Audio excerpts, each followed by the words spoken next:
Assalamualaikum warahmatullahi wabarakatuh. Alhamdulillahi rabbil alamin. Hamdan syukranillah, salatan wassalamun ala rasulillah. Kita berlanjut kepada video yang ketujuh mengenai tafsir Muhammad Hussein Tabat-Tabai. Namun sebelum ke metodologi bagaimana Muhammad Hussein ini menafsirkan Al-Quran, terlebih dahulu kita mengenal siapa itu Muhammad Hussein. Muhammad Hussein merupakan seorang ulama besar, seorang ulama Syiah yang kontemporer. Muhammad Said Hussein ini dilahirkan pada tahun 1321 Hijriah atau jika dimasihkan 1903 Masehi. Beliau merupakan seorang tokoh Syiah, bahkan sampai-sampai ada seorang tokoh orientalis terkemuka yang tertarik kepada beliau sehingga meminta beliau untuk menuliskan pandangan Islam tentang Syiah.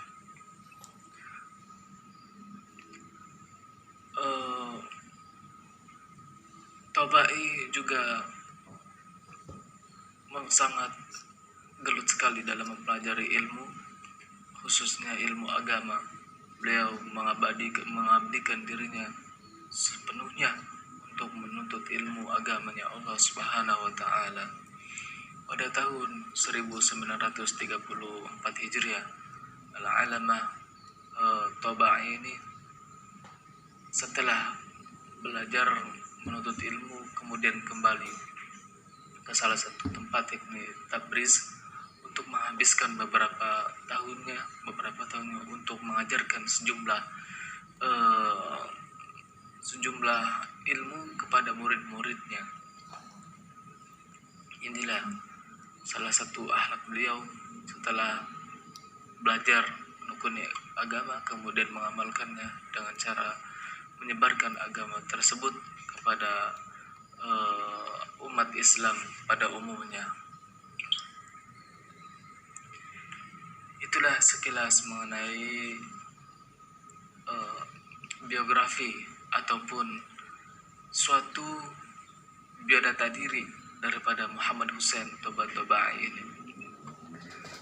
Beliau juga merupakan suatu pribadi yang sangat agung, yang sepenuhnya mencurahkan setiap hidupnya untuk berbakti ataupun mengabadikan ataupun berperan kepada kebenaran.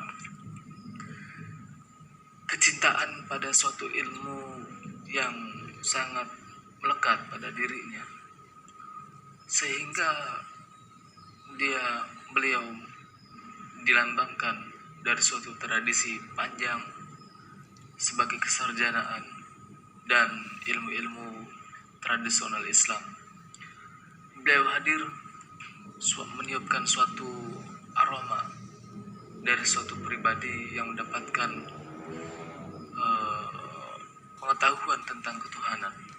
Beliau juga mencontohkan dalam kepribadiannya suatu kemuliaan, kemudian bagaimana kerendah hatian, juga bagaimana cara mendidik untuk mencintai akan kebenaran, yang selama seabad-abad telah terdapat suatu pribadi yang muslim sejati. Itulah mengenai biodata tafsir Tabat-Tabai ini. Muhammad Hussein mengarang suatu kitab yang dinamakan dengan Al-Mizan. Ini kitab tafsir beliau ya. Lalu bagaimana metode tafsir yang digunakan oleh beliau? Muhammad Hussein dalam menulis suatu tafsirnya, yakni Al-Mizan, menggunakan beberapa macam metode. Bisa dikatakan sebagai melalui pendekatan ilmiah, kemudian teknis, ada juga estetis, bisa juga filosofis, kemudian spiritualitas, bahkan sosiologis, dan juga periwayatan. Nah, Kalau di jumlah jamnya bisa dikatakan 7 metode yang digunakan oleh beliau. Nah, dalam menggunakan perspektif riwayat, beliau mengemukakan bahwa untuk menafsirkan atau memahami suatu Al-Quran, beliau menggunakan ayat Al-Quran yang adanya keterkaitan. Kemudian dalam menggunakan perspektif filosofisnya, di tafsir Al-Mizan ini memiliki suatu karakteristik tersendiri, yakni yang pertama dalam bidang tafsir, Al-Mizan ini merujuk kepada beberapa bidang tafsir, kemudian hadis, sejarah yang ditulis oleh ulama Syiah, bahkan juga ulama Sunni. Juga membagi suatu ayat menjadi beberapa kelompok yang kemudian disatukan dalam suatu konteks. Kemudian sebelum menafsirkan Al-Quran, kemudian menjelaskan maknanya terlebih dahulu dari setiap kata, tentang mengenai kata yang dimaksud. Kemudian juga mencari munasabahnya ketika menafsirkan ayat. Dan beliau menganut suatu kaidah al-ibrah bi umumil lafzi la bi khususis sabab. Juga dijelaskan bagaimana aspek bahasanya, kemudian i'rabnya, keindahan Al-Qur'annya atau dari segi balaghahnya. Juga perbedaan pendapat yang penafsiran itu mengenai salah satu ataupun di antara metodologi yang digunakannya. Kemudian dalam mengenai pendapat tafsir esoterik, menurut Muhammad Hussein,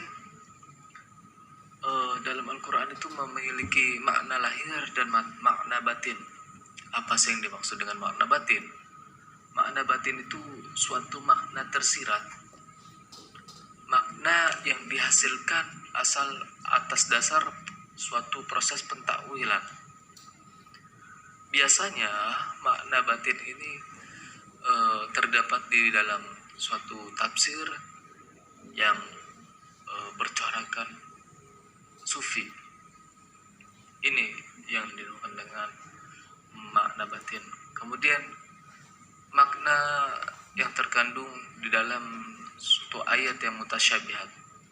Ayat mutasyabihat itu adalah terjadi perbedaan pendapat, tapi yang masyhur mengatakan bahwasanya ayat mutasyabihat itu adalah ayat-ayat yang bagaimana seorang mufassir tidak bisa menafsirkan ayat Al-Quran tersebut.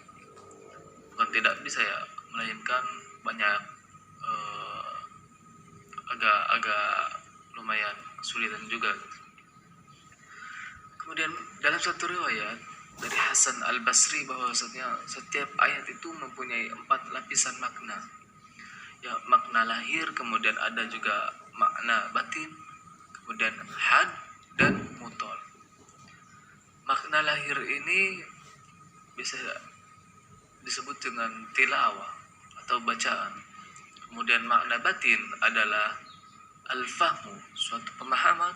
Kemudian had adalah hukum yang mengenai halal haram, dan makna mutol adalah maksud daripada suatu ayat tersebut. Itu salah satu bentuk kepeduliannya dalam membangun keilmuan Islam. Saya Muhammad Hussein ini menafsirkan ayat Al-Quran kemudian dengan tokoh Sunni ataupun Syiah. Mungkin itu saja yang dapat saya sampaikan pada video yang ke-7 ini mengenai tafsir Muhammad Hussein Tabatabai. Semoga kita semua dapat mengambil ibrah ataupun suatu pelajaran dari beliau akan kehausannya dalam menuntut ilmu agama Allah Subhanahu wa taala, yang semoga kita juga dapat mengikuti jejak beliau dalam meneruskan syiar-syiar agama Allah Subhanahu wa taala. Sekian, wassalamualaikum warahmatullahi wabarakatuh.